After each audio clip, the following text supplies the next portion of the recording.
Everyone, welcome to the School District of Waukesha. This is the December 14th, 2022 School Board meeting. Please stand for the Pledge of Allegiance. I pledge allegiance to the flag of the United States of America and to the republic for which it stands, one nation, under God, indivisible, with liberty and justice for all. Thank you. Sue, can you please take the roll call? Mark Borowski. Here. Corey Montiel. Here. Carrie Kozlowski. Here. Markel Moore. Here. Joseph Como. Here. Patrick McCaffrey. Here. Anthony Zenobia. Karen Robertson. Here. Kelly Piasek. Here. Mr. Zenobia is excused this evening. Sue, can you please also verify that the meeting has been properly posted? Yes, it has. Thank you very much. We begin tonight with recognitions, and I'm going to turn it over to Dr. Siebert to introduce our principal. All right. Thank you, Dr. Piasek. Well, a number of amazing things happen at Hawthorne Elementary School every day, and today we have Principal Tahare De Leon going to join us and talk to us about something very special that's been happening at Hawthorne, which is them being selected as a United Way Spotlight School. So, welcome, Mrs. De Leon. Welcome, everybody. Buenas noches. Like he said, I am Tahare De Leon, and I am blessed and honored to serve as principal at Hawthorne Elementary School.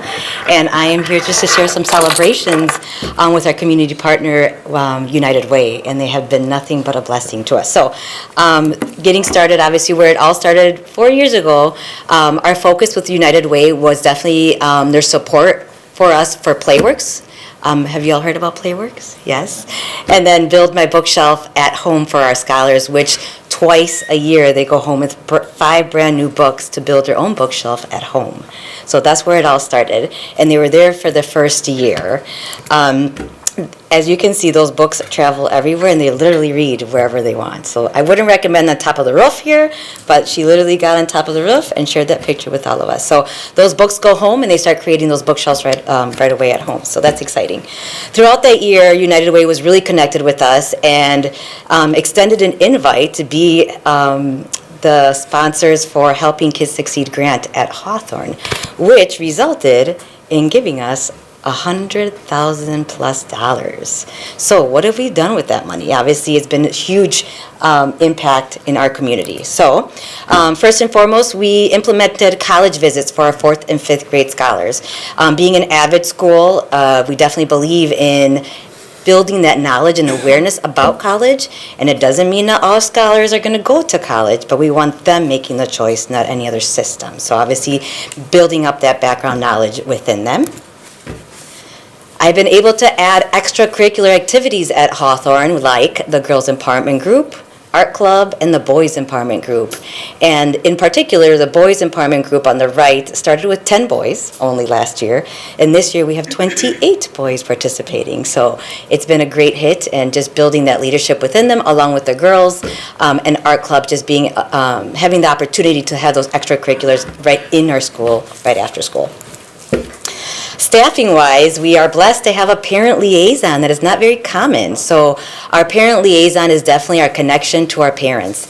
And she lives and breathes our building in and out.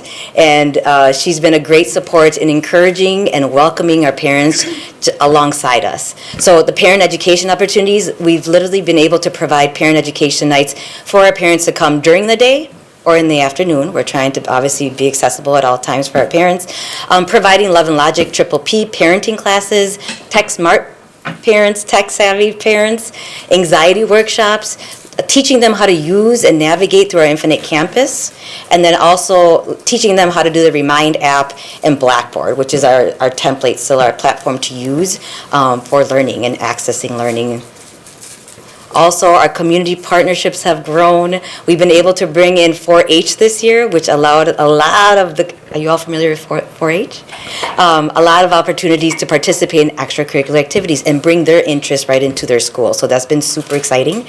And then Big Brothers Big Sisters finally came in this year, and right now we have, let's see, 55 scholars participating in the 4-H program, and then we are just starting with 6 in the Big Brother Big Sister program, and it's moving up. So we're hoping to see those increase this year too.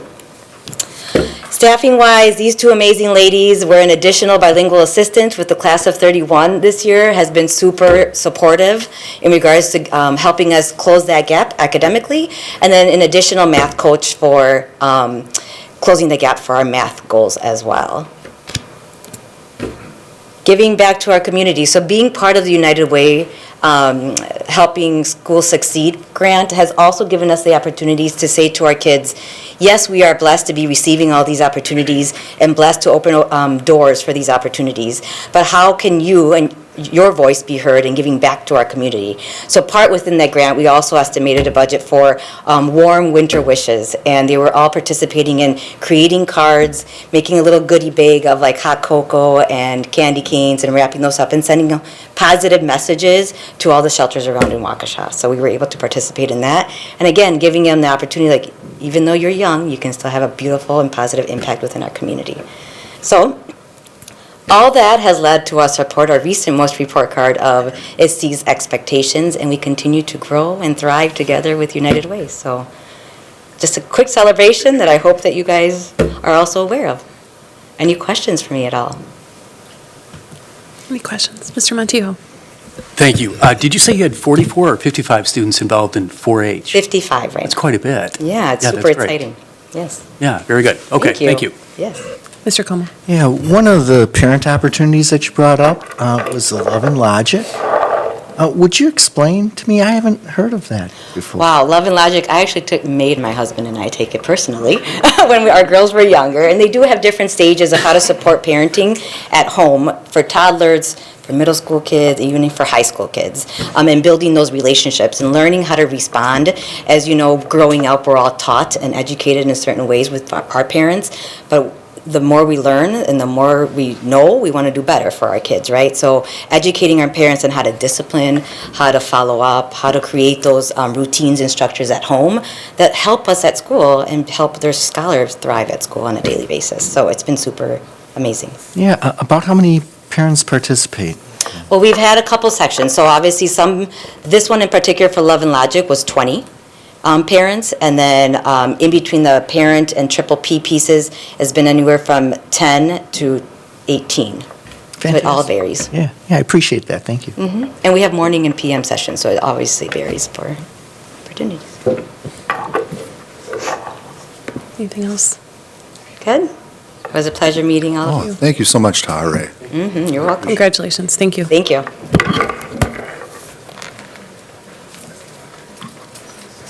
All right, next on our agenda is bright lights, and we have a whole lot of bright lights tonight. So I will also let Dr. Siebert take us through the agenda tonight with our athletic directors. All right. Well, thank you again, Dr. Piasek. You are quite right. The lights may have perhaps never been brighter than what we have here tonight. And so we have all three of our high schools, our athletic directors here, along with many of their students and some of the staff and coaches, to be able to talk about the state and even national level success that we've had this fall. So what we're going to do is we're going to start with North and Mr. Anderson, and then we'll go alphabetically. We'll go to Mr. Schreier in South, and then we'll go to Mr. Lemieux in West. And come on up, gentlemen, and brag on all the great things that are happening. Hi, everyone. Carl Anderson. I'm the athletic director, assistant principal at North High School. Our biggest fall state qualifiers, one of them you guys met at the last board meeting in November, was Nora Cerrone, who went to state for girls golf and placed 18th, but was not far off the course. And she talked about the unique part of our co-op girls golf program. And then the North band in the AAA class took second in state. Mr. Battersby and his team would have loved to be here tonight, but they are currently planning next year's performance so that hopefully they can take first in state. And since state, they've gone to they went to the Bands of America Super Regional at Lucas Oil Stadium in Indianapolis. They performed their community thank you performance in the same weekend. They drove to and from Indy and came back and did that. They performed in the Christmas parade last week. They performed a concert with Butler 7th and 8th grade bands and featured our marching show as well as 2 concert selections. And the students are currently interviewing for leadership positions for next season, something they have to apply for, submit a resume, earn an interview, and they're working on their small group project where they design their own marching show as a part of that process. They've been working extremely hard, and they've been extremely busy, and they have loved every minute. In addition, many of those students are also in the pit orchestra for our musical, which is in full swing for rehearsals. Other than that, for our fall sports, our girls volleyball team won their first regional since the 80s. I believe it was in 40 years, and made it to the sectional semifinals. So, and then I believe we have some students who will be coming to speak as soon as they get off of work. Yes, you do. Thank you, Carl. Very nice. All right. South and Mr. Schreier. Charlie, you want to come up too? I have a couple coaches and athletes with me as well. Wonderful. A couple of shout outs from people who can't be here tonight. Black shirt players had just a wonderful performance of Badger this fall. Drama one act, the showing of Badger, qualified for state, where we took home a number of awards. 3 outstanding acting awards, outstanding ensemble award, outstanding technical award, outstanding directing award, and Critics' Choice Award, the highest award given. The Black Shirt players have begun preparing already for Cinderella, with shows running from February 23rd to the 26th. Please come out there. They always put on awesome shows. A couple of sports to celebrate.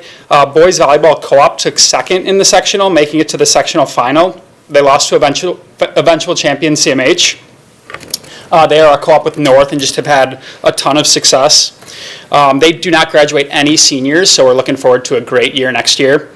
And our girls swim and dive team also took second at the sectional, with 8 swimmers qualifying for the state tournament, which is held at South High. Mock trial, we have Coach Libby here, took 15th at the Empire Chicago tournament. It's a national event. Out of over 100 student attorneys, Talani Silpau was named the outstanding attorney at the event. Was amazing. That is amazing. We also received a scholarship to attend this event. The students wrote, so Reed Miller and Amalia Walt wrote essays, and the organizers told us they were the most outstanding essays they'd ever seen, and that's why we got the scholarship. So we were very grateful for the opportunity, and I'll probably be back at some point asking you guys for some money so we can do some more. I took 9 kids to this tournament, and we did not go in with any intent of winning. I wanted it to be a learning experience for them, so I took 5 sophomores, and they were amazing. So we're going to be good for the next several years. Thanks. Great. And Coach Libby has led the team to a state title and competed at the national level as well, which is just awesome. And then our boys soccer won the WIA regional, their first regional championship since 2005. With us, we have a couple of stars of the team. Coach Billy Schwartz was named Classic 8 Coach of the Year, an incredible honor. Junior Charlie Morose, our goalkeeper, and senior Coco Montez were both named first team all-conference and honored as members of the all-state team. So I'm going to bring up Coach Schwartz. Yeah, tremendous season for us, as Coach Schreier said, or Mr. Schreier said, former coach. 2005 was the last time we had a regional championship, and just fell short of a conference championship behind Waukesha West and Arrowhead. So, along with these two, these guys were tremendous this year to coach. Not only were they great soccer players, but so humble in the building. And I'm just so proud of that, and so well loved by their peers and their staff members. And we had great support this year at all of our matches, especially home, but on the road as well. And looking forward to things in the future. But great season for these guys. So proud of where the program's at, and if we can keep it rolling. So thanks for having us. Congratulations. Thanks, everybody. Yeah, thank you, Dan. All right, Mr. Lemieux and West. Good evening. It is a fun opportunity to come and brag about all the great things that are going on at West High School. We've got a bunch in the crowd tonight, and so maybe we'll have them file up group by group. So let's start with the West End players, the Waukesha West Drama Group. So attending here tonight, Mr. Barish, you don't have to be shy. You can come on up as well. We've got Nathan Barish, we've got Emma Subramanian, and Alex Bonnell and Evan Hansen. And just a little bit about them. West continued their string of strong showings at State One Act contest this year, bringing home the contest's, again, top overall prize, the Critics' Choice Award, for the 12th year in a row. And so they are on a roll, to say the least. West also won the award for Outstanding Ensemble, including Evan, Alex, Emma, and Morgan Washington, who couldn't be here tonight, the award for Outstanding Technical Theater, the award for Outstanding Directing, as well as individual awards for outstanding acting that were taken home by Morgan, Hema, and Alex. Alex for the second time. So just an impressive performance, and I know that this group, along with others that we get to have here tonight, maybe they don't always get the notoriety and publicity that they should and that they deserve, so this is just a wonderful opportunity to give them the credit that is well past due. So, well done. Next up, boys soccer for West. With me tonight, I've got Coach Bryce Warner, along with Junior Connor Urban, who is already set to slide in as a captain going into next year, and then senior leader Gavin Kreitmeyer. And so the West boys soccer team made history this fall by reaching the 5th ever state tournament appearance for our guys, while also at one point being ranked number 23 in the nation. At one point earlier this season, we were ranked number 1 in the state, and we were even part of our first ever out-of-state invitational tournament for the program. Senior captain Gavin Kreitmeyer, right over here, earned first-team All-State honors, and senior captain Michael Paquette earned All-State honorable mention. Gavin was also one of 81 players across the country to earn All-American honors. This is only the second time in program history that a Waukesha West boy has achieved this great accomplishment. So this is a fun group to cheer for. They had an interesting season with many challenges along the way that they persevered through and ended with a bang in just an amazing way. So very proud of them and their efforts. So thanks for being here, guys. Guys. All right, next up, our girls swim and dive. With us tonight, we have Coach Chris Niven, we've got Livy Warner, and we've got Zoe Ferentz. And the girls team this year, they won the sectional championship for the second year in a row, and they weren't done yet. They decided to cruise over to the state meet held at Waukesha South and place 3rd at that meet. With the couple that we've got here tonight, they were 2 of the 7 that represented the Waukesha West Catholic Memorial Co-op at the state meet. For Zoe, she placed 23rd in the 200 IM, as well as taking part in a relay that placed 13th. For Livy, she placed 3rd in the 50 and 3rd in the 100 free, earning both All-State honors, and her times qualified her for All-American status, which means you have one of the top 100 times in the country. Along with that, she also was not done. Livy was also part of 2 relay teams that placed both 2nd and 3rd as we were able to climb the standings and finish with that 3rd place overall finish. So this is a group, again, that's really easy to cheer for. They work their tails off in an area where if you don't walk to that end of the building, some people might not even realize we have a pool. And so I'm very proud of the work that they do, both seen and unseen, like 5:45 in the morning when no one else is around in the parking lot. And they have earned everything that has come their way. So, well done. All right, next up, I get to take a break from the microphone. We're bringing up the cadets of Waukesha West. With us tonight are Mr. Farmer and Mrs. Sue Anderson, and presenting for you in a bit here, Ari Young and Kaylee Williams.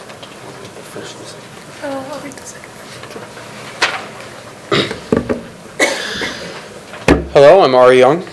I am one of the 2 drum majors at Waukesha West, and this year the cadets of Waukesha West had a fantastic marching season.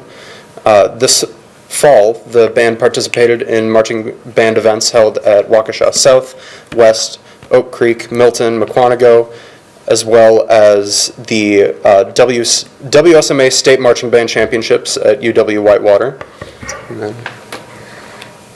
My name is Kaylee Williams. I'm one of the 3 color guard coaches on the cadets. Throughout the course of the marching season, the cadets earned 2 second-place finishes and 2 first-place finishes in their class at regional competitions. The cadets finished 4th in their class at state marching band championships held at UW Whitewater, and outstanding members of the cadets' percussion section finished 1st in their class at the state competition. All members of the organization demonstrated tremendous growth and resilience throughout the 2022 marching season. Thank you very much for being here. Great job. Could I have our boys and girls cross-country representatives come on up together?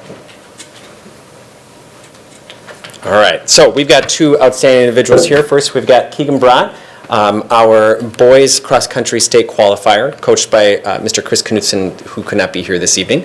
And then we've got Myra Stray, who qualified as an individual for the girls cross-country state meet, coached by Mr. Chris Ramsey, who is here with us tonight. So for Keegan, his coach wanted to share just congratulations on his efforts on making it, because this meant that he was a back-to-back qualifier for that state meet. And after getting up there his junior year, he was determined to get back and have an even stronger performance, and boy, he did.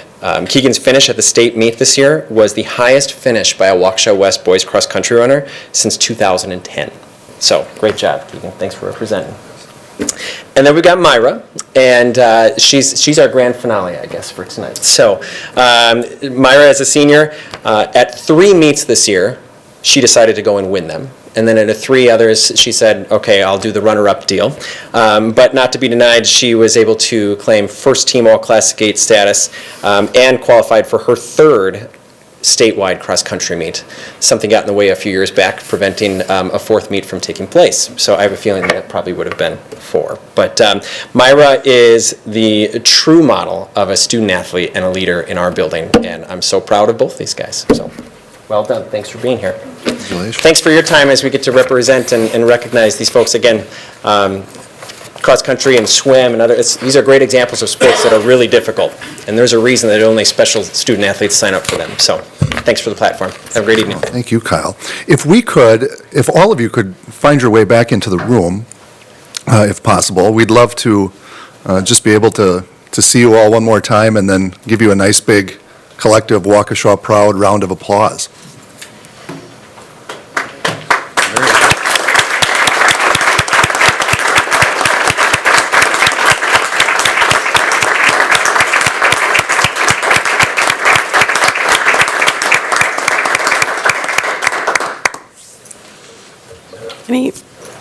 We're going to lose some of our students, but any comments or follow-up? Or I'm always so impressed. I know how hard it is to be a student athlete, and I want to thank the parents and our athletic directors and coaches and teachers who make that happen. So, incredible accomplishments. Thank you all for being here. Congratulations.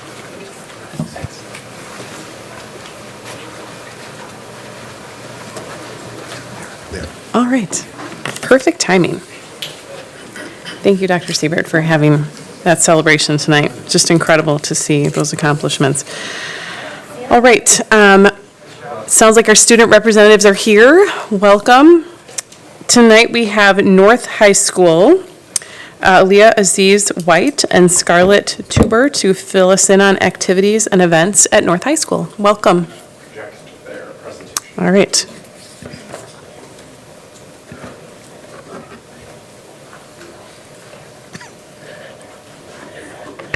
Okay. How about you take that? Okay.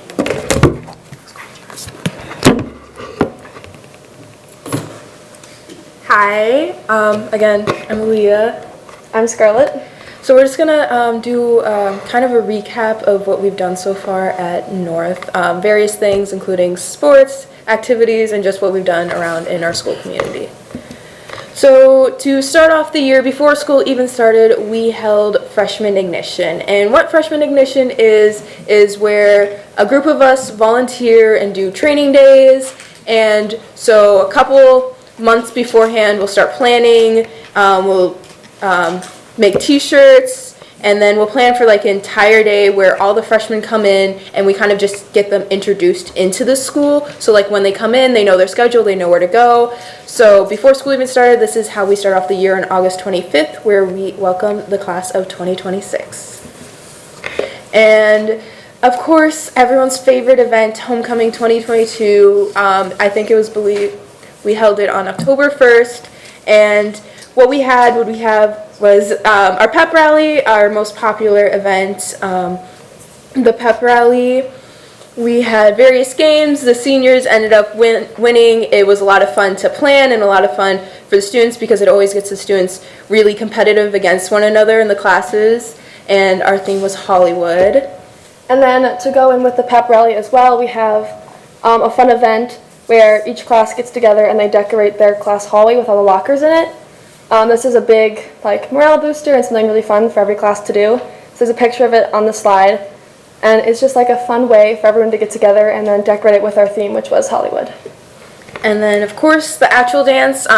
We had around 600 students go to this dance. It was a great turnout. A lot of students loved it. The hallways were still decorated when you came in. There was a lot of lights, and then we had a really cool DJ who would do like fun interactive things with the students as well.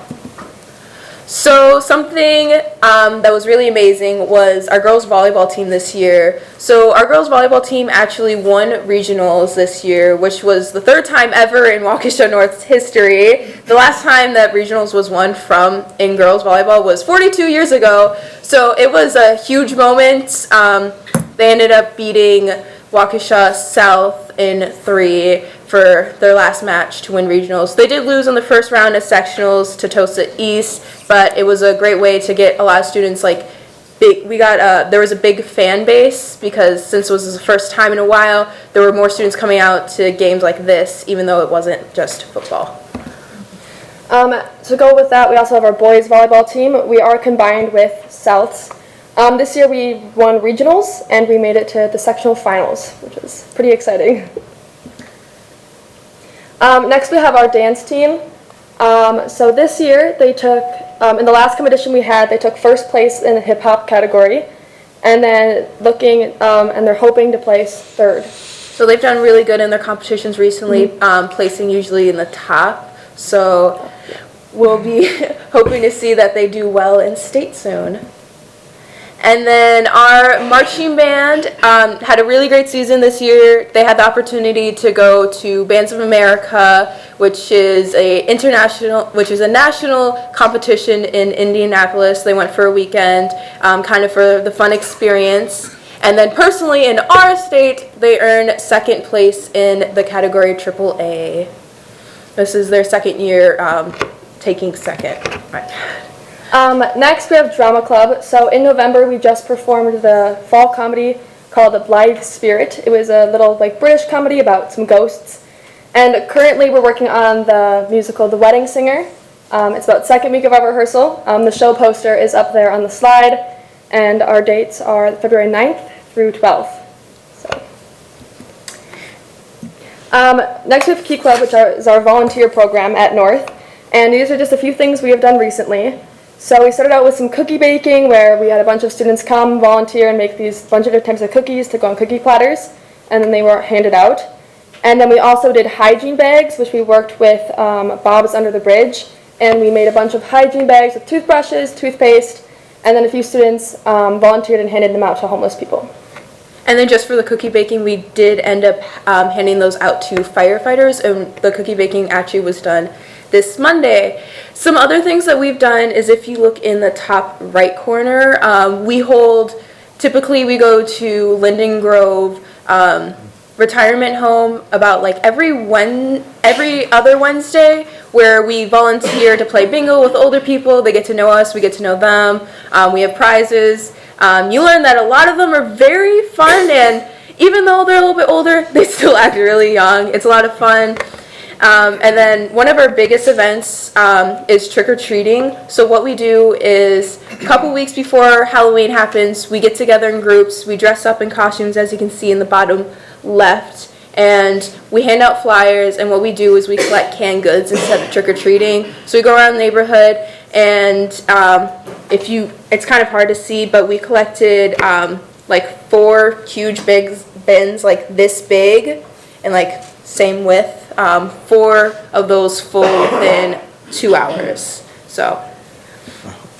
And then this is just kind of highlighting some things we've done within the year. Recently we had a day where we all wore jerseys for Jackson. We also had that as one of our themes for one of our recent basketball games. Our AVID class has been doing really good. One of our AVID classes, our AVID 11, has recently made tie blankets for the homeless during one of their classes. A lot of our staff has gone staff members of the month and done really good. Just recently, I believe it was 2 weeks ago, we had a concert with our 8th graders and 7th graders. It always really encourages them to stay in band. We like to stay connected with them so that we can really encourage them to keep going in band. We have some students in the top left in AP Environmental Science doing some experiments. And then just recently, we just had our induction for our National Business Honor Society at North. And then just kind of looking to the future of what we plan and what we do is actually next week, to end off the holiday season, we're going to have festive days. So like Monday, we're going to encourage everyone to wear some pajamas. Tuesday, we have hat day.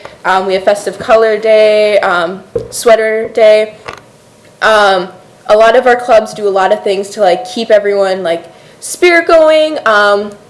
We also are going to hold a winter formal coming up February 4th. Our theme is Northern Lights, as well as other various activities. We even are going to soon start to try to raise money to do a polar plunge with our principal. So if you want to, you should come to some basketball games, and we'll be selling some tickets to encourage Miss Warner, one of our counselors, to jump in, as well as our principal, and we'll see if we can get a couple other staff to take the polar plunge.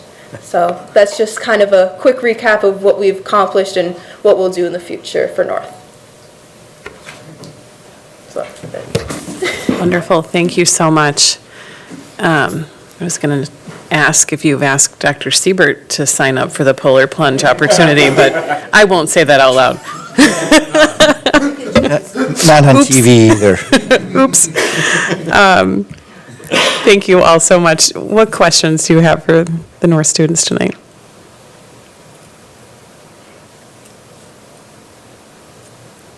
Come on. Mr. Montijo. Did you say you had 600 students at homecoming? Yeah. Wow, that's a lot of students. I mean, like 100 of them were guests from other schools as well. So Yeah. And were they line dancing in that picture? I don't believe so, but I know there was at least one song where we had line dancing. Okay, very good. Nice work. Nice work. What else? All right, well, I appreciate that you kind of closed the loop with what Mr. Anderson started with, and I think he kind of held out on some of those things that you shared with us, so really appreciate all of those great updates from North High School, and thank you for being here tonight. Thank you for having us.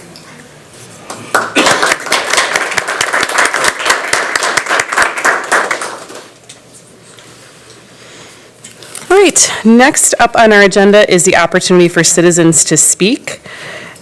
We have 4 speakers tonight, so they will be allowed up to 5 minutes to complete their comments. We will notify you at 3 minutes. We expect all speakers to honor our time limit, refrain from using any inappropriate language, and be respectful in their comments. Speakers who do not meet these expectations may be prohibited from speaking at future board or committee meetings. Speakers are here to address the board, not the audience. The school board does not endorse any comments made by members of the community here tonight. We would like to remind our community members of the impact of their words on others and that our children are watching. We commit to communicating with you in respectful and productive ways and ask that you do the same. We also expect that the audience will be respectful of the speaker and of the board and refrain from responding with verbal comments, cheering, applause, or other behavior that will detract from the meeting. Please note that no obstructions can be created between the board and the audience. Visual aids cannot be used, and the area behind the speaker and podium will be clear during public comment. Also, in order to respect our speakers and our meeting participants, please silence your cell phones. Our first speaker will be Ellie McHenry.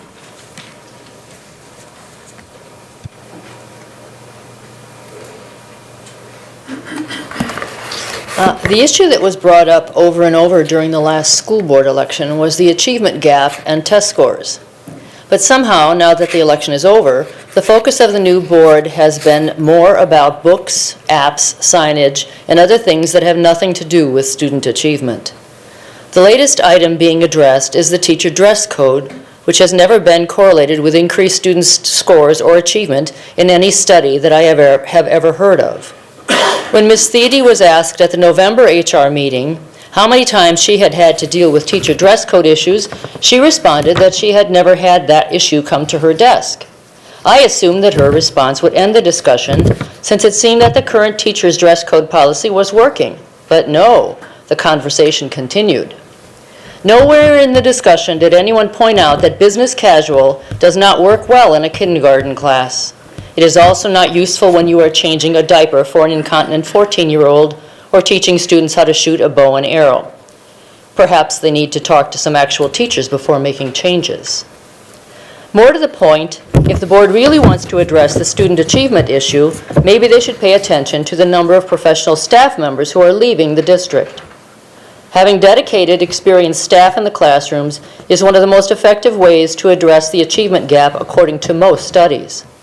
This year, 2022, the district lost 151 professional staff members. 21 of them retired. The rest, 130 people, resigned. Some left the profession entirely, but most went to other districts. The 130 resignations is an all-time high. In 2021, 61 people resigned. In 2020, it was 54. If you ask them why they were leaving, most of them will cite the lack of respect they receive from the general public and from the board specifically. They work long hours, and most of them have little to no prep time. What they are going to wear tomorrow is not a high priority for them. They just hope that they don't have to cover for a colleague who is out sick because their school can't find subs to take those classes. In conclusion, if you really want to address the student achievement gap, I would suggest that you worry less about what the teachers are wearing and more about why they are leaving.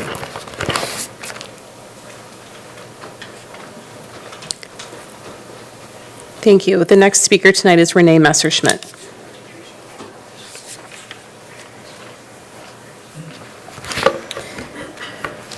I want to start tonight by thanking Board Member Karen Robertson. After you visited Hadfield Elementary in October, witnessing firsthand the overwhelming obstacles the staff deal with daily, you rallied the troops to provide a lunch to the Hadfield staff as a way of saying thank you for all that they do. It means a lot to me as a Hadfield family member that you recognize the daunting tasks our teachers face at our school and the high needs of the students who attend. You're the first board member to recognize the concerns that me and other family members have spoken of at the board since the beginning of the school year. Thank you. Unfortunately, between December 2nd through December 13th of this year, Hadfield has had 2 second grade teacher resignations. We're not even halfway through the year and teachers are leaving at turbo speed. One has left the teaching field completely. People just don't leave a career unless they are extremely unhappy. The other has switched to a different district to allow herself to have more time with her family, demonstrating that there is no family work balance for teachers at Hadfield, probably because they are too busy prepping for the 3 new courses and working well over the 8 hours of a full day. I realize that this doesn't affect you or your family since none of you have children that attend Hadfield. But this does affect my son, who lost his teacher yesterday, who once again is going through another massive change in his education. Now, my son comes from a stable home, but that is not the case for many of the children who are at this school. For a large population of the students, school is the only stability that they have in their lives. The families of Hadfield want to stay at our home school. But what stability will our children have if we have teachers in and out? So what do we do to stop teachers from handing in their resignations? You give them a reason to stay. There's no incentive for teachers to remain at Hadfield, not when they can find jobs similar in neighboring districts with better work-life balance, more pay, and better benefits. There's not even a little something extra for these teachers, like a bonus, for working with the overwhelming load of behavioral issues, trauma, and high-need students. 3 of you who sit at the board have toured the school while it has been in session since October, and 1 who openly admitted on her Facebook account that there are 2 schools in this district where the teaching staff is dealing with well above the load of others. If one of you can see the problem, then the rest of you are capable. We need help in our classrooms. These teachers are already stretched thin. Our school desperately needs regular ed and special ed assistants in the classroom. Perhaps the administration could consider providing benefits to our assistants to keep them from leaving And no, cutting assistant position numbers so that they can provide benefits to a small field does not solve the issue. Our dual principals are working way into the night because their assistance is needed in the class during the day to help our teachers stay afloat. Maintaining both principals is a must at our school.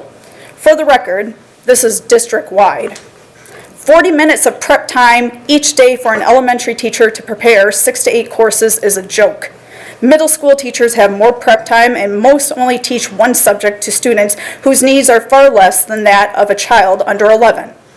Prep time doesn't even guarantee you closed-door time at Hadfield, where behavioral issues have children removed from activities, specials, and recess and stuck with that teacher trying to do prep. You really need to allow teachers more time to prepare for these classes. To summarize, open that purse you clutch so tightly and start paying these teachers, aides, and assistants a decent wage, benefits, and keeping their rooms stocked with qualified staff. If you don't change, the failure of the school lies on the board and the administration for pushing 2 schools into one giant fragile one. Start nurturing it.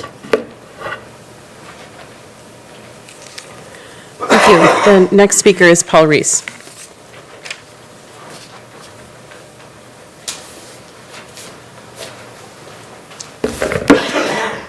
Good evening. I just want to comment on the girls won. The girl from West who took 3rd in state in the 50. That was the fastest 50 ever swam in the state. The other 2 broke the state record. She was a half second off. That was a fast 50. That was impressive all the way. I also want to talk a little bit about this pool. I got to talk to Coach Nevins before the meeting started about putting a bulkhead on that end of the pool would be nice, but they do compensate. The state does compensate for the time, the added 14 feet, and there is formulas that they use to do this. This isn't great, but I've been around here long enough that I know isn't great is acceptable. It's going to be too much money to fix. I'd love to see it fixed, but it's probably never going to happen. And but one thing really awesome about our schools is when you go to the pools, it's really comfortable and really nice to spectate. That is not the same across this state. I wish there was something that we could do across some of the other schools and get them to lower their temperature and make it comfortable for the spectators, like schools like Muskego. If there was a way to speak out and get them to fix the temperature in their school. And I just say that in jest, but it is hot in some of these schools. Maybe if they had a superintendent open, it would be cooler in that school. But also, I got a survey. I want to talk about this for science this week in our school. And they asked a bunch of questions on it and what I think about it, what these parents are. The problem I have with science and the way it's being taught right now is how we look at theory. And theory is given the weight of law in science. People talk about theory that it comes through consensus, that if most people feel this way, then that's the way it is. That is the opposite of truth when it comes to the history of science. Most people, the most breakthroughs in science come from someone who thought different than everybody else.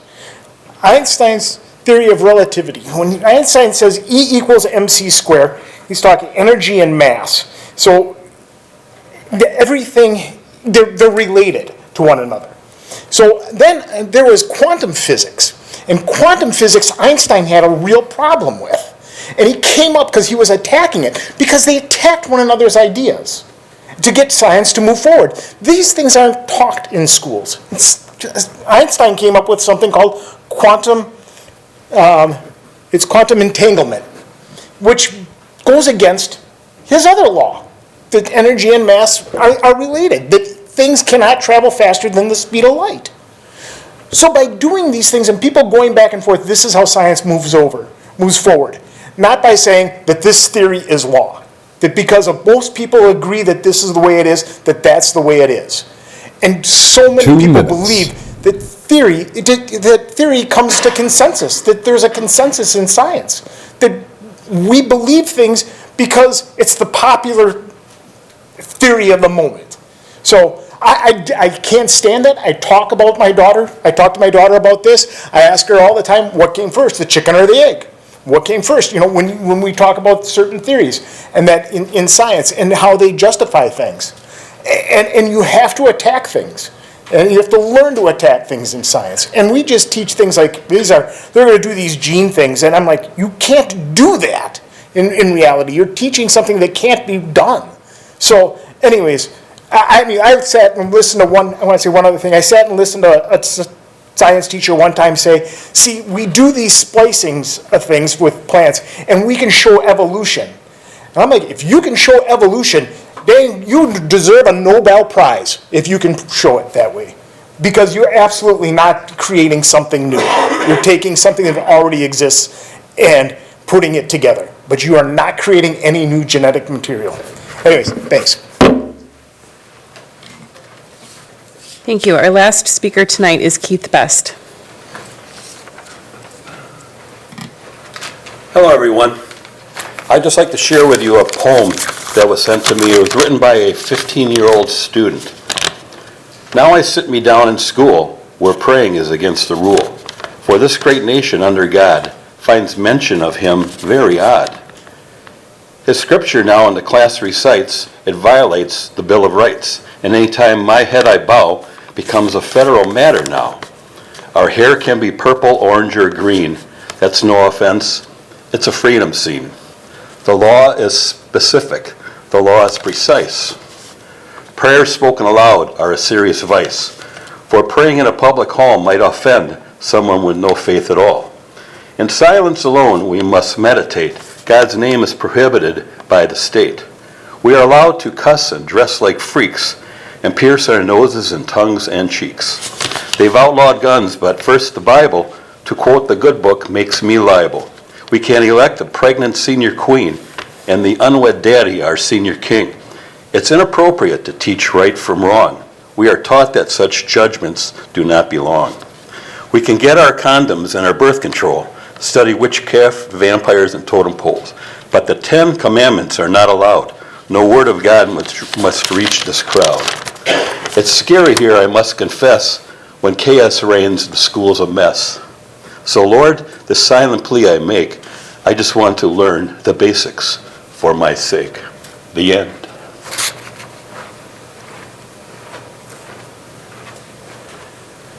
All right. Thank you for all of our speakers this evening and for adhering to our time. The next item on the agenda is minute approval. We have distributed minutes for the November 9th regular board meeting. I would be looking for a motion to approve those.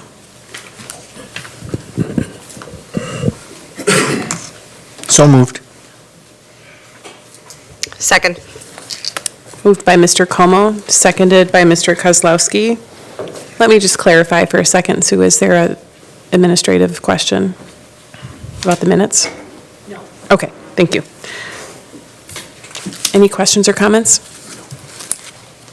All right, would you take the roll call, please? Corey Montiel. Aye. Mark Borowski. Aye. Patrick McCaffrey. Aye. Karen Robertson. Aye. Markel Moore. Aye. Carrie Kozlowski. Aye. Joseph Como. Aye. Kelly Piasek. Aye. Passes 8-0.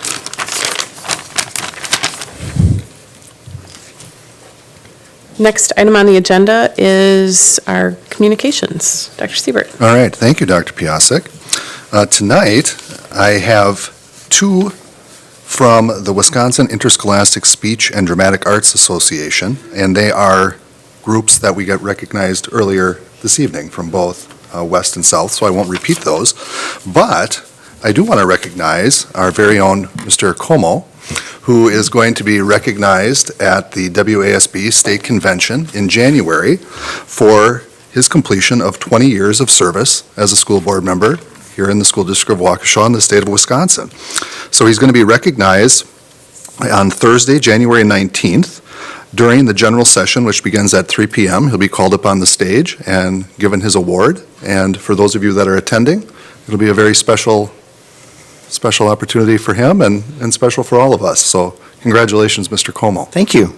You bet. Thank you. That's all I have, Dr. Piasek. Thank you, Dr. Siebert. Next on the agenda is our WEF update from Mr. Borowski. Thank you, Dr. Piasek. All right, the last WEF board meeting was last Thursday, and our big push continues to be year-end giving, along with gearing up for the February event, the Evening for Education, on February 16th. We still have many more sponsorships available and plenty of ad space. So again, if you have a potential sponsor or know someone who might be interested, please contact the WEF office, and we can share the sponsorship opportunity letter with you or with them directly. Excuse me.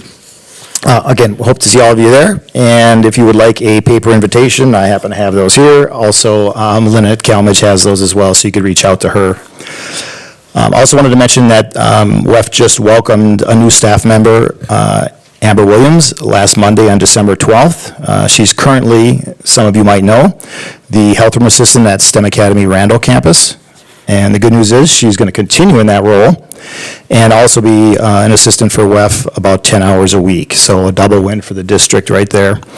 Amber comes with many accolades, and some of you may know that she was previously honored at the Board of Education meeting as a district staff member of the month.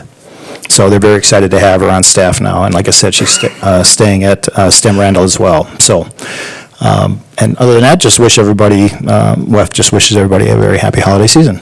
And that's all I've got. Thank you, Mr. Borowski. Anything else? All right.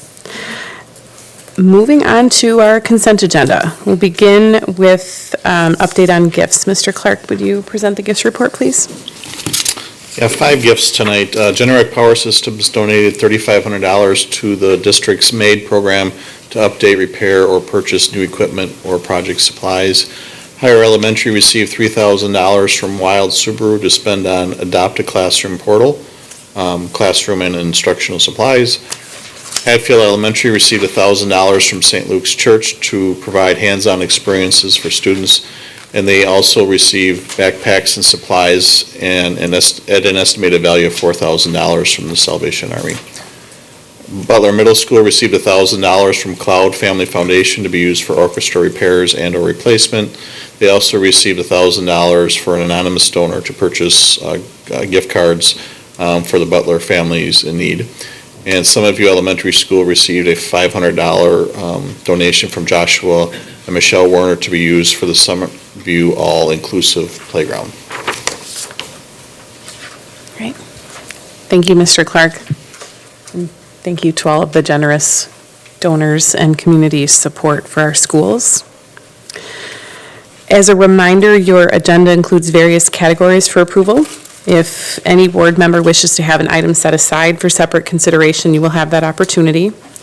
There were no expulsions to consider this evening.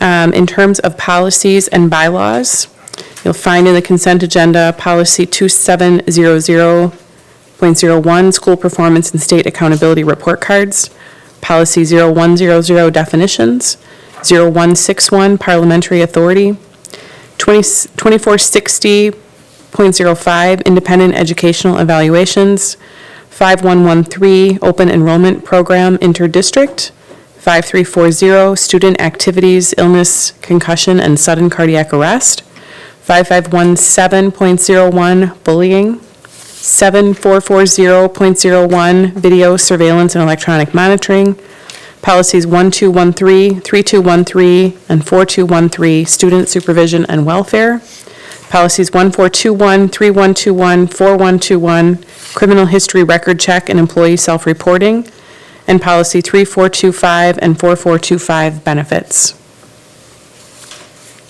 If anyone wishes to have any of the above items set aside for separate consideration, please indicate so at this time.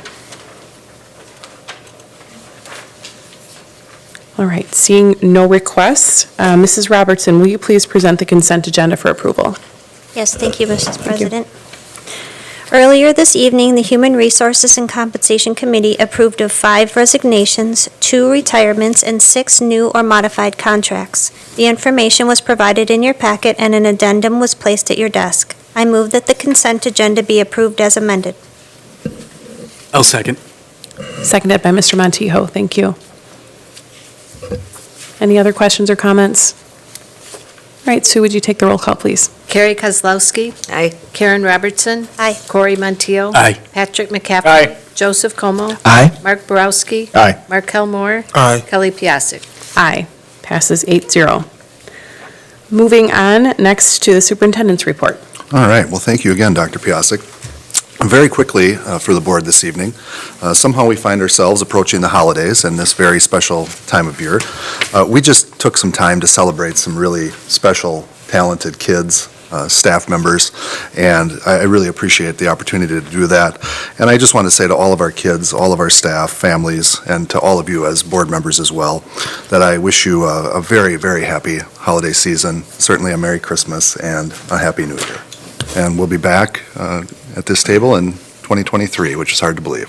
So, thank you, Dr. Piasek. It's hard to believe. Thank you, Dr. Siebert.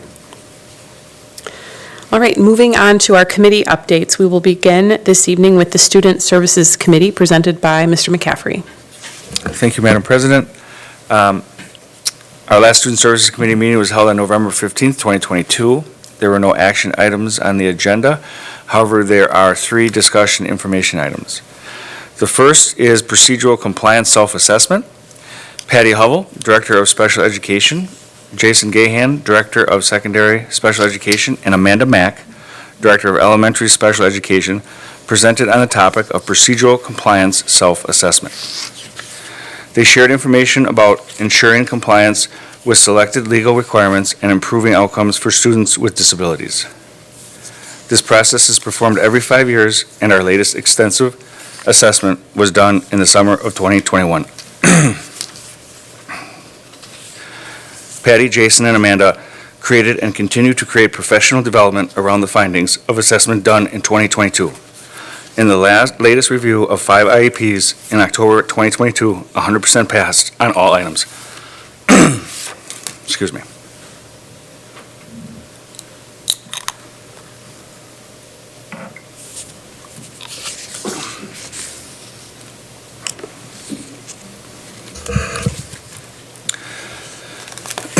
Our second discussion information item is East Update Project-Based Learning. Susan Poppy, Principal at East Alternative School, and Mark Lenner, Director of Student Services, shared the progress with project-based learning. The students can choose from 5 different labs in the afternoon.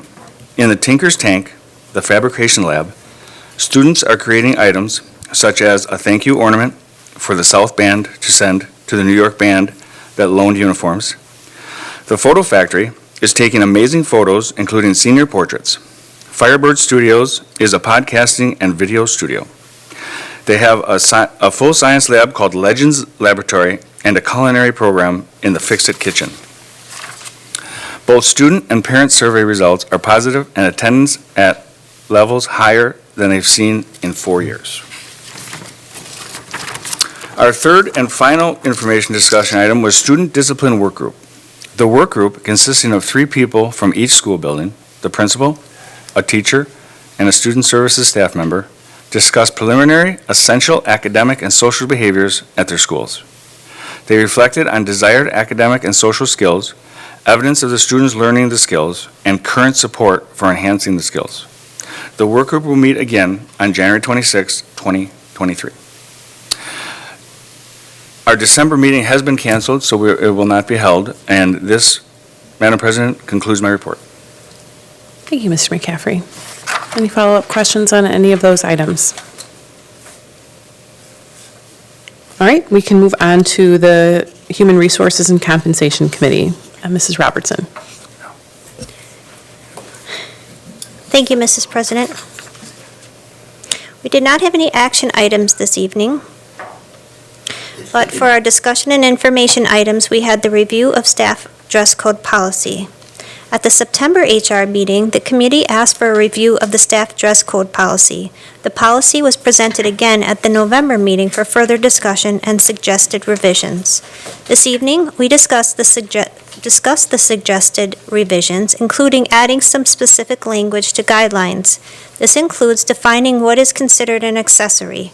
Another draft will be brought forward next month for possible action. Policies 3216 and 4216 are available in board docs. Mrs. President, that concludes my report. Thank you. Are there any follow-up questions or comments on that? Okay, seeing none, we'll move on to the Policy Committee. Mr. Montijo. Thank you, Madam President. The Policy Committee met on December 7th this year at 7 a.m. bright and early. There was one discussion item on the agenda. That discussion item dealt with Neola Policy Update 31, the second update of the year, regarding committee assignments. Dr. Cook and I met and assigned suggested policy revisions from that update to the following committees. Teaching and Learning Committee, these policies referred to the Teaching and Learning Committee. Policy 2260.02, English Language Proficiency. Policy 2414, Human Growth and Development. Policy 2522, Library and Media Center.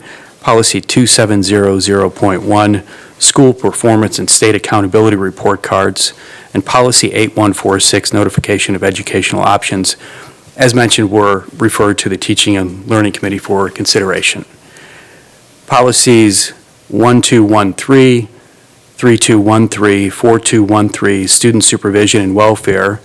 Policy 1421, 3121, 4121, Criminal History Record Check and Employee Self-Reporting Requirement. Policy 3120.04, Policy 4120.4, Employment and Substitutes, or Employment of Substitutes.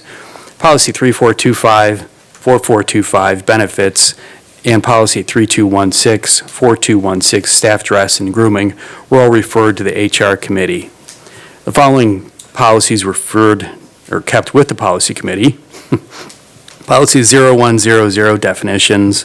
Policy 0161, Parliamentary Authority. Policy number 2460.03, Independent Educational Evaluation. Policy 5113, Open Enrollment Program, Interdistrict. Policy 5340, Student Accident, Illness, Concussion. Policy 5517.01, Bullying.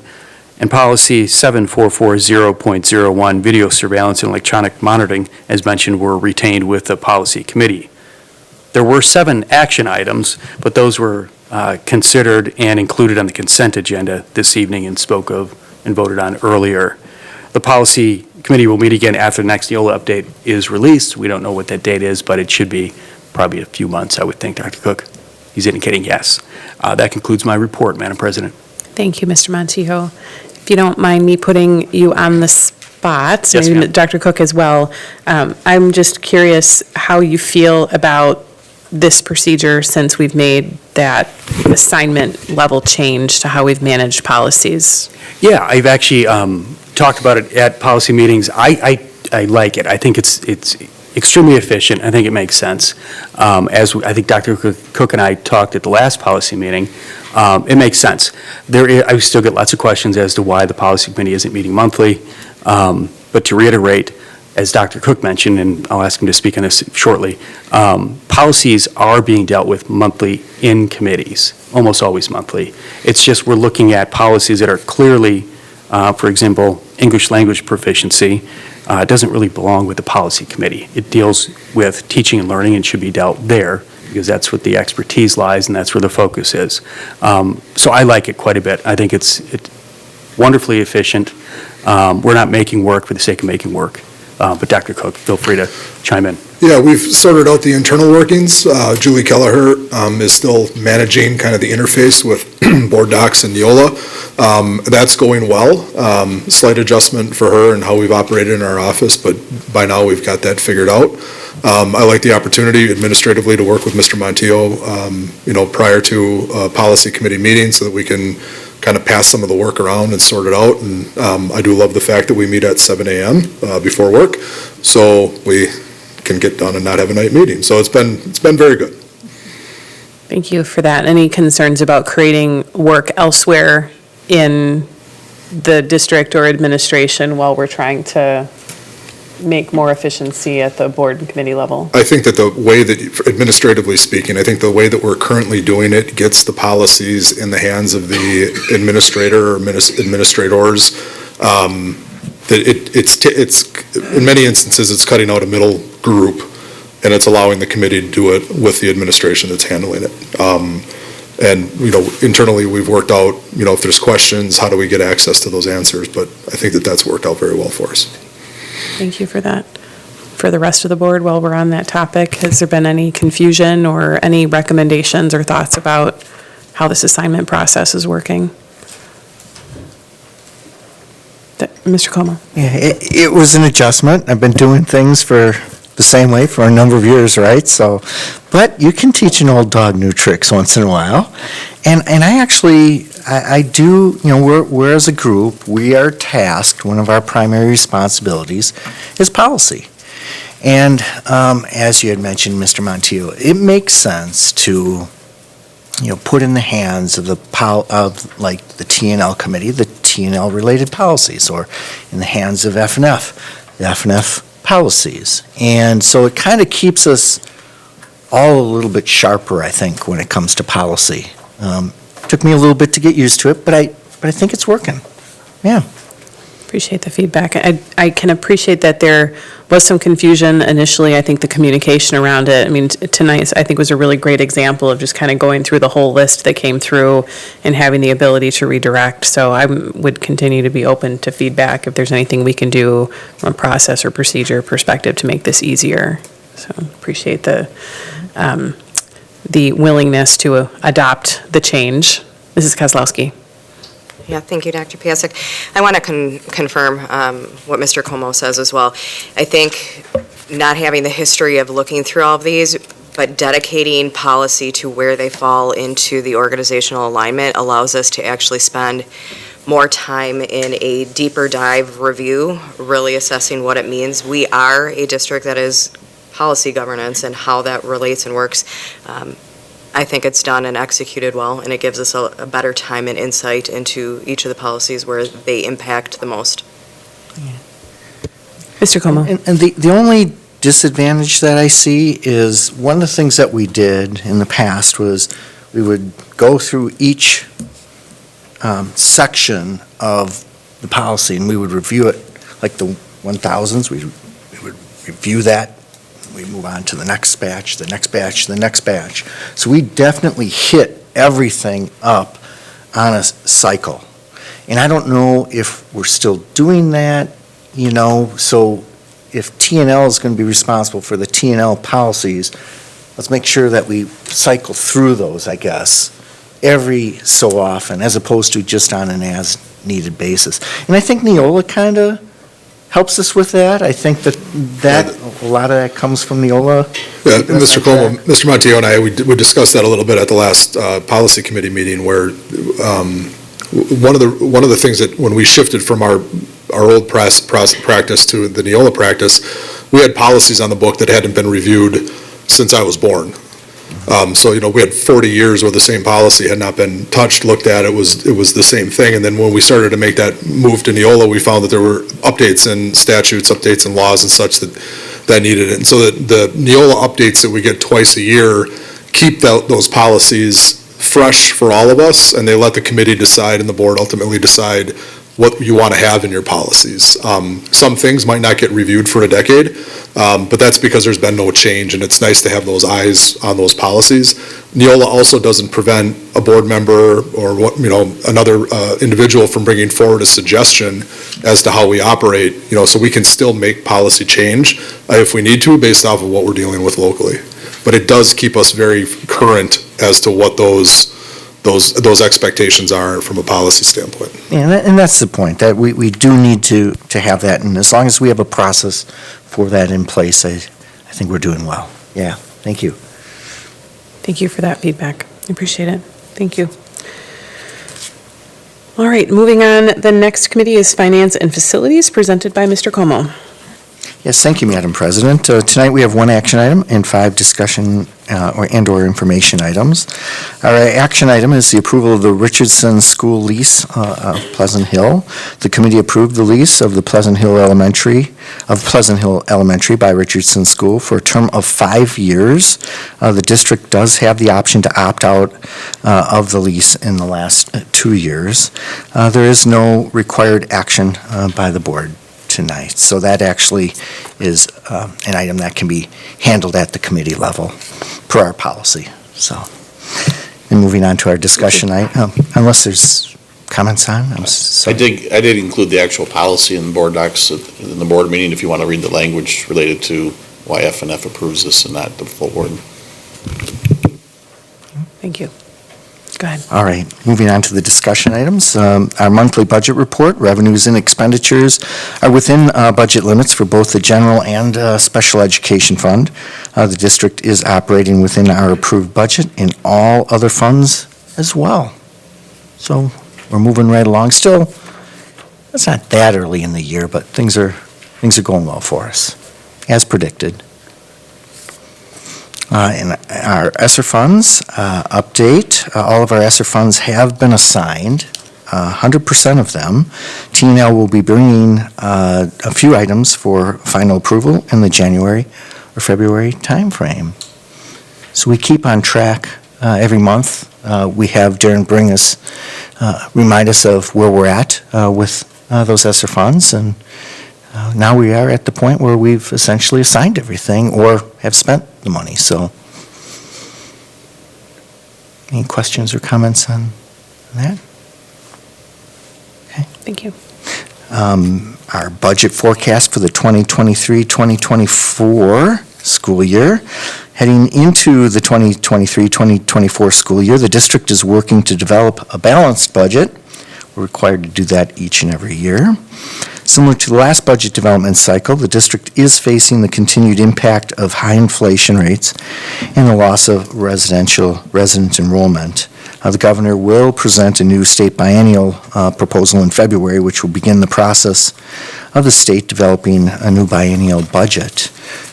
Usually it's a little easier the second year in a biennial budget. There's less to go over, so we're back at that year number one again, and we'll have to see what our legislators present to us, and hopefully we'll know that sooner than later.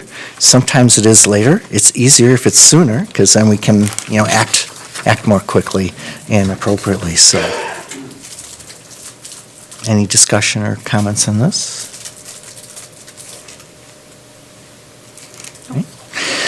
And then the final item is the district property report.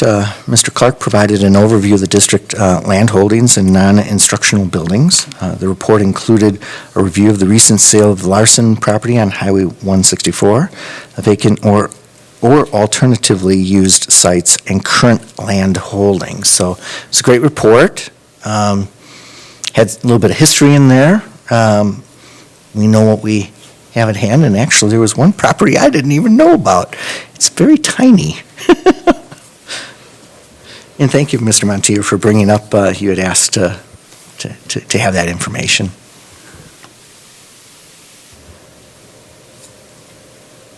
Mr. Montijo. Yeah, thank you. I saw this report, and I really appreciate the administration putting that together. As a board member, I think it's important as we look at our fiscal responsibilities to see what our land holdings are, see if it makes sense to liquidate those. Difficulty in considering that is it's easy to say, well, just sell it, but there's only so much land within the boundaries of our school district, and it's a one-time pop for that may be a short-term benefit, but to hold on to some of these properties makes sense. Some of them maybe not, but to lay it out and give the board a comprehensive look as to what's there, some history with it, and the way it was done was much appreciated. So thank you for doing that. I know there's plenty of work to be done, and asking you to do more is our job, but I just want to say it is appreciated. So thank you for that. It's very educational. And there were, Pat, when we first joined the board, we've had properties up for sale for forever. We had no movement on many of them. And I think Darren has done a really good job, bringing the properties before us, trying to work through ideas that the board has and that he and his team has had over the years to move these properties, because some of them really needed to be moved along. So appreciate all your hard work, Mr. Clark, and your team too. And Madam President, Are you sure? You might have skipped item D. Did I? I just wanted to double check. Oh, I did. Okay. Oh, I'm sorry. Darn glasses. They're trifocals. I thought they used to work. This is an important one, too, the West High School entrance improvements. Preliminary plans for the reconstruction of the Salesville Road entrance to West High School were shared with the committee. Waukesha County plans to complete this work in the summer of 2023. 23. There will most likely be some permanent easement requests of the district, which will be brought to FNF for consideration. I think the plans that the county presented look really good. And if you have a chance to take a look at the aerial views and some of the plans that were laid out in our packet, provides a lot of good detail. Mr. Borowski. Yes, just going back to the ESSER funds, I did print out the list that was provided by FNF. I'm not expecting an answer tonight, but I'm just wondering, either at a future board packet or committee report, if we could have maybe a visual pie chart, if you will, of what we used ESSER funds for regarding learning recovery versus other, like building improvements or whatnot. And then if you can just kind of contextualize the numbers for us a little bit, maybe what went into some of the decision-making, and if there was any, one versus another, why we chose to spend the money a certain way. Yeah, we have that, and on that, I don't have the chart in front of me, but there's that category column there where it's learning recovery, but we also have that in pie chart form as well, and I believe it's on the new website. So normally we include it in FNF. I think we just forgot to do it, and we can certainly share that. And also just a reminder, what's left to be approved for TNL is actually what you saw, I don't know if it was a year ago perfectly or not, but there was a 2-year plan for teaching and learning improvements or funding, and the board chose to just approve what was in this fiscal year and then have us come back. So we've assigned it as ESSER, but the board has to just come back and give it its final approval if that's your desire. So, and that'll go through TNL in February. Okay. Thank you. Okay, thank you. Anything else? Okay, now I think that concludes my report, Madam Now we've concluded. Thank you, Mr. Como. Thank you for reminding me. I appreciate that. It was an important item. Yes, very important. Thank you very much. Safety of our children is always important. For sure. And construction at school entrances is a hot topic, I'm sure. Yes, so, yes. Thank you. Thank you so much. All right, moving on, our last committee tonight is the Teaching and Learning Committee, which is normally presented by Mr. Zenobia. In his absence, I'll be giving that report tonight. The Teaching and Learning Committee met last on Tuesday, December 6th. We had 1 action item and 3 discussion items that appear on the agenda for you this evening. The action item is for a request for approval of the Education for Employment Plan under State Statute PI 26.03. Molly Haubenschild, the district's Career and Technical Education Coordinator, presented the Education for Employment Plan updates to the committee members. Her presentation highlighted the middle and high school offerings for the 2022-2023 school year and included an overview of how the students are accessing the various pathways that are available to them. An update on academic and career planning at the secondary level was also provided. This report is presented to the board annually for approval as directed by Chapter PI 26 of the Wisconsin State Legislature, which states that every school board provides academic and career planning services to pupils enrolled in grades 6 through 12 in the school district. On a vote of 5-0, the Teaching and Learning Committee approved the Education for Employment Plan as presented, and I would be seeking a motion for its approval tonight. So moved. Moved by Mr. Como. Second. Seconded by Mr. Moore. Thank you. Any questions or comments about that? I don't see any. Sue, would you take the, I'm sorry. Mr. Moore, thank you. Thank you. I just want to say that I think this is a great opportunity for students to continue career exploration and building their skills that will be very marketable when they leave our district. So I'm very in favor and a little biased. But I think it's going to be good for them in the long run. So I just want to say that. Thank you. Thank you. All right, Sue, would you take the roll call vote, please? Markel Moore. Aye. Joseph Como. Aye. Corey Montiel. Aye. Karen Robertson. Aye. Carrie Kozlowski. Aye. Mark Borowski. Aye. Patrick McCaffrey. Aye. Kelly Piasek. Aye. Passes 8-0. Thank you. All right, the first Information discussion item is an update on common school funding purchases, and this is regarding library books and library materials. Requested by a board member was a monthly report of book titles acquired and the financial information for those purchases of library resources. A detailed report of book titles and expenditures will be made available for discussion at future teaching and learning committee meetings. Any questions about that? Okay. The second item for information or discussion was the AP World History and AP Government textbook pilots. 2 courses in the Secondary Social Studies Department, those being AP World History and AP Government, are going through the textbook adoption process to identify textbook resources that are current, relevant, and aligned to their AP coursework. This month, the month of December, was the first introduction to the proposed textbook pilots. The Social Studies curricular team is looking more broadly at all textbooks to pilot during this process after some feedback from the committee members and in collaboration with neighboring districts. Any comments or questions about that? All right, seeing none. Our last information or discussion item tonight is regarding the Department of Public Instruction report cards. The overall goal of Wisconsin's accountability system is to help identify areas of strength to build upon and deepen, as well as identifying areas needing improvement so that all students graduate from high school ready for their next steps. School and district report cards are one measure to evaluate how successful Wisconsin schools and districts are at educating and preparing their students. District and school report card data was presented from the 2021-2022 school year. Jen Gennerman, the district data specialist, provided an update on the different categories within the report card scores and identified schools that are performing in the top decile and quartile in a number of categories. These schools include Meadowbrook Elementary, Banting Elementary, Rose Glen Elementary, K-8 STEM campus, which includes Randall and Saratoga campuses, West High School, and the South High School Engineering Prep Academy.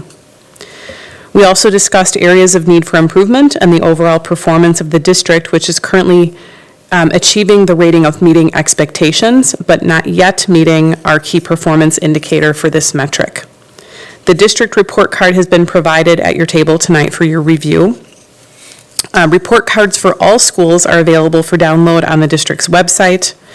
And I just to remind the board, this is a discussion item, so any questions would be welcome on this topic.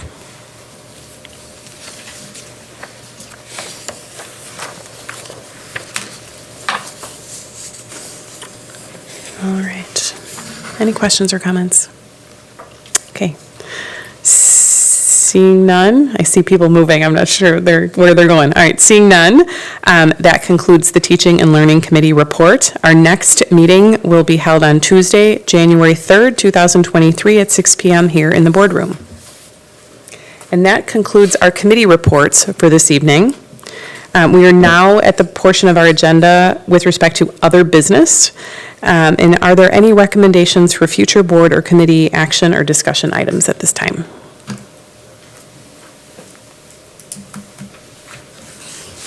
All right. We do have a need for executive session this evening. Yes? No, actually we don't, because we resolved that issue in F&F. So we do not have a need for closed session this evening. With that, the meeting is adjourned. Happy holidays, everyone. You as well.